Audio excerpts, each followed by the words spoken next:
Ladies and gentlemen, welcome back to the channel. I didn't even know that it was possible for me to solo heroic, but I was able to do it. It is the first one only, so nothing too crazy going on here, but I wanted to make you a little bit of a guide, a little bit of a video where I'm going to explain on how I do it. The actual gameplay footage is sped up because the whole run was like 22 minutes, somewhere along those lines, but I just wanted to show you what kind of gear I used, and especially what skills to use, especially with the Death Knight.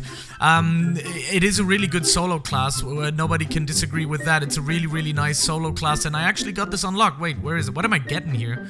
I don't even know. Let's see. Okay, so yeah, I'll take it. Is there anything else for me to grab? Probably not. Anyways, so let's go over the stuff that we have. It's going to be a voice-over, so I'm going to speed up the clip. You're not necessarily going to hear much from me to talk about it, but yeah, I'm gonna do it like ×2 speed or something, we'll see. What I'm using is a barbarian set, which is not the best set in the world. It's pretty low level, but it actually does what it's, you know, supposed to do, so that's very nice. Here's a big tip: you need to have lifesteal on it. I'm using not even that much right now, it's like 4.5 or something. You could actually go more. If you go up with like 6% lifesteal, I think you're gonna be better off, but if you play the Death Knight, 4% is gonna be enough to sustain the lifesteal, so you can actually survive. I'm using a lot of physical damage, a lot of base magical damage, base physical damage. Here you can see we have physical damage on here as well. There's base physical damage and pure physical damage on here. I'm using the Orc's Banner, which is going to give me 11% of physical damage and also has a very nice param on it too, with a base physical damage +7. Then we have some crit chance, some lifesteal, and some pure physical damage. Continues with, again, crit chance, which is always really good, and some more base physical damage. So if you want to use it, I actually have, if you go in here, you see I have lifesteal +1% as a legendary, so that actually helped tremendously as well too. That's really important if you want to run these things. I'm going to quickly show you my setup and my skills. You can see the skills down here. It's for the tank right now, so if we're going to go to the tank, the reason why I'm actually using Provocate is sometimes you want to lure the enemies out of corners where you can't necessarily go or expose yourself. That's why Provocate is really good.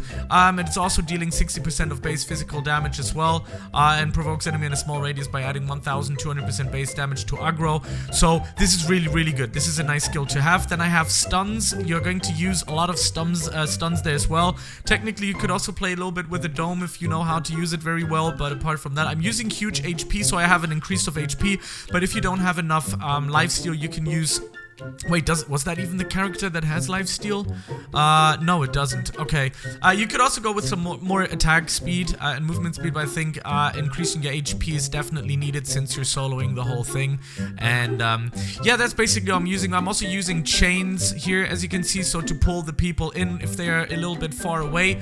By the way, what is this goon? Increases HP by 120, reduces attack speed. Oh, okay, alright. Anyways, that's what I'm using, and let's go to the voiceover. Yeah, there you go. Alright everybody, this is the voiceover now. I actually started it, the video like 2-3 dungeons in, but eventually I think it's gonna show you exactly what you need to do. The video is 19 minutes long, so I am doing it with ×2, so it's a little bit faster for you guys, so... Let's go and see what's happening. So, here, what I did, I pulled everybody in, went into the corner there, and actually took them all out. It's important to actually use a lot of corners here as well. I might be pausing the video here and there a little bit. You can also see that when I stun them, then I go towards their back and always keep moving. The idea of that is when you're... Oh wait, that is actually not the full size. I'm just gonna quickly put it as the full size here. The most important thing there is that when you're on their back, you do more damage, and when you keep moving, I mean, obviously not when it's physical, but when you have people out there, as you can see with bows, you want them to still miss. So you can also see that the lifesteal is super efficient here. Since I'm running the solo mode as well, you will be able to see that I can use multiple flasks. This is my favorite map here to do it with, especially with that E-skill of the soul absorption, which is really nice. I don't think it's soul absorption, it's a different name, but it's definitely connected to the soul, so make sure to also get all of your souls souls in the beginning, if you already know. If you don't know, make sure to watch my Death Knight video. I have subclasses and everything, it's on there. Go ahead and check it out, it's really important. Yeah, here same thing. I could have used the chains to get them down, but I also like to use chains in mid-battle when I'm especially 1v1 them, because it also stuns them. I'm working with a lot of stuns. You can see that I always circle around the mob. That's super important. Don't ever be stationary when you're doing this. Of course, you will also need some damage. I actually have about 550 to 600 damage, and it's probably going to be more when I have all my 30 souls, because that also gives you each soul 1% more to your damage, so that's very nice. Again, here, always take the ground units out first, then I go up and take the other ones out. Don't try to rush too much, and sometimes you will see in this clip as well that I retreat quite often, so that's really good as well. And always make sure to fill up your flasks. That's just the most important thing. This one sometimes can be a little bit squishy. If you have ranged enemies, then you would have to go a little bit further back or pull him towards you. Sometimes, you know, over here I like to pull this guy over there as well with the pull ability. Of course, if you're playing another character, you don't have that, then you have to find another way to actually tank most of the stuff there as well. I actually should have pulled the bow guy first, but it doesn't really matter, because as you can see, I'm also using my second skill, which is Provocate, for the boost, for the damage boost and the damage it does as well.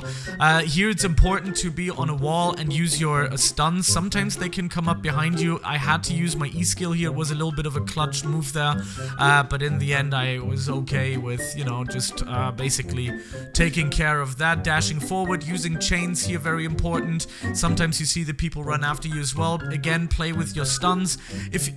Again, if you're playing another character, another thingamabob, you know, another class, then of course, then, you know, just always play safe. That is what I have for you. You'll also see a very nice way of using Provocate in just a second, because I wanted to draw them towards me and get them into my game, so they are going to be in an exposed field. Okay, I didn't do it here, but it will happen throughout the clip. The map will return. I actually thought it was happening right now, but yeah, it didn't. But it doesn't really matter, man. I still pulled it off. Again, always recharge, most important thing. 1 second. So, yeah, I'm running out here as well, taking out turret with the E skill.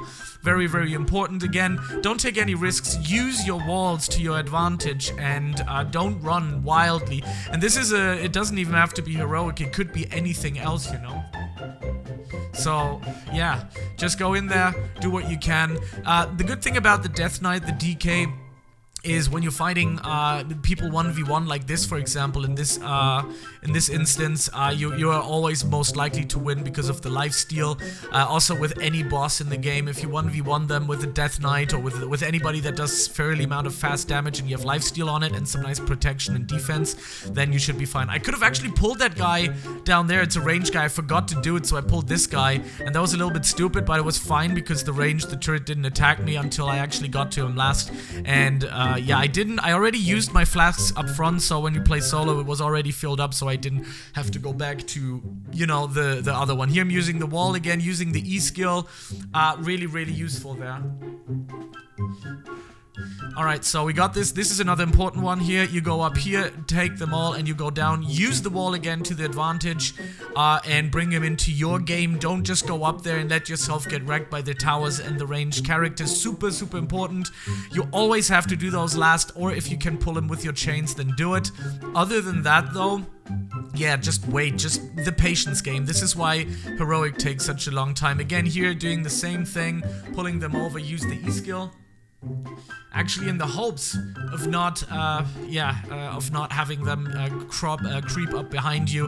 I think this is now the map where I'm doing that with the Provocate, because it was a little bit squishy. There were a few times where actually, like this one, I had to retreat and use my flasks. So it's important that when you are doing heroic and you're losing HP there too fast, too quickly, you can already see, like, damn, I might lose this. You have to retreat and use the walls to your advantage. Now, I'm using Provocate right now.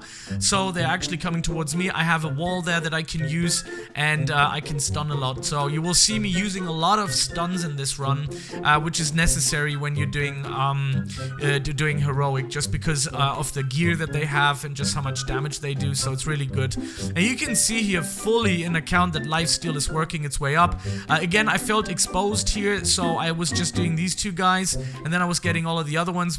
Use the wall to my advantage. You can even, as you can see here, use the staircase for an advantage and never stop moving. That's the most important thing. Of course, it will be a bit different when you play an archer. You have to have a lot of damage here. I'm using my E skill. It would be nice to use the warrior here as well with the whirlwind. It would have been awesome, checking for some doors there. And yeah, this one was the squishiest one. This one was the hardest room that I noticed. So you'll see that I go in here and they are all ranged, and that was a big issue to me. You can see I ran through the spikes, I got hit, so I had to retreat immediately and come up with a plan. And the plan was to pull one each and individually one in. So I was like, yeah, I'm not gonna risk it, not gonna risk the biscuit. I tried to get him with provocate, but I even don't think that would have worked. So I'm just gonna wait here, pull him in as well, use some lifesteal, and then I went over. And you have to be careful that the red shots are not going to hit you. So if you're standing really close to the enemy, you're going to be safe, but sometimes in the line of war you might be forgetting this one. This one's a tricky one too.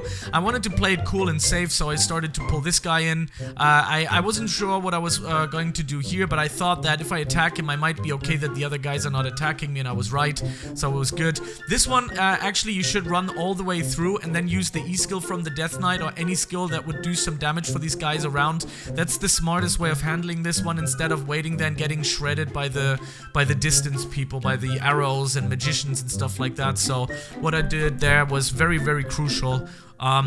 Ranged are probably the worst enemies of yours, you know. I just pulled him over. I could have jumped over there and get it. I almost fell off the cliff there, which was kind of fun. You didn't see it that much because it's sped up right now, but I almost fell down, and that might have been my death sentence. But right now, using a lot of stuns again, as you can see, getting the nice EXP scroll, which is really, really good. Another thing here, using the walls to the advantage. I kept checking left and right to see if somebody was happening there, and you have to be good with your potions. You have to be good with your potions. Somebody suggested to me that I should definitely upgrade my potions, which I probably will very soon, at least the HP one. And yeah, there you go. Got this one going. We had a secret room here, but that wasn't worth for me running it. I would only run for epic and upwards. This one's pretty simple. This is where provocate works very good in these type of maps. You'll see in a second. So, going down there and using, again, staircase going up. If you know, I've seen a nice corner there that I could have used if I was in any danger, but I wasn't. Again, even when they're close, I'm still using my chains for the stun, so make sure to do that. Oh, very important with these guys. Always watch out for stuns, so I'm using my right click to do the right stun. I don't know if you've seen it before, but I use it a lot. Then I'm using the provocate again, and I think he's using it. Yeah, and I blocked it. As you can see, with right click, you have to have that in your gameplay. Super important. Blocking is super overpowered, man. If you know how to block in this game, then you should be good. Here again, I was just like aggroing down the stairs so I can actually take out one by one, and then we only had this guy left over, and I didn't have any potions anymore. You saw me circling around there 360 like. That's the best way of dealing it with these guys. But yeah, and then we had the big boss battle, which was kind of crazy here. Go away from these lasers. I noticed those and I went away from those because they can drain your HP super fast. And yeah, I also noticed that my MP was losing, so I had to heal and use my MP pots as well at one point. As you can see, there I did again, and I'm using my E skill now again, doing maximum damage, and then I finished it. Record record was set on 22 minutes, and we got it done. I hope you guys learned something. If you did, make sure to leave a subscribe, leave a like and a comment, maybe some tips that you might have, and I wish you guys a wonderful day. Goodbye. Peace out.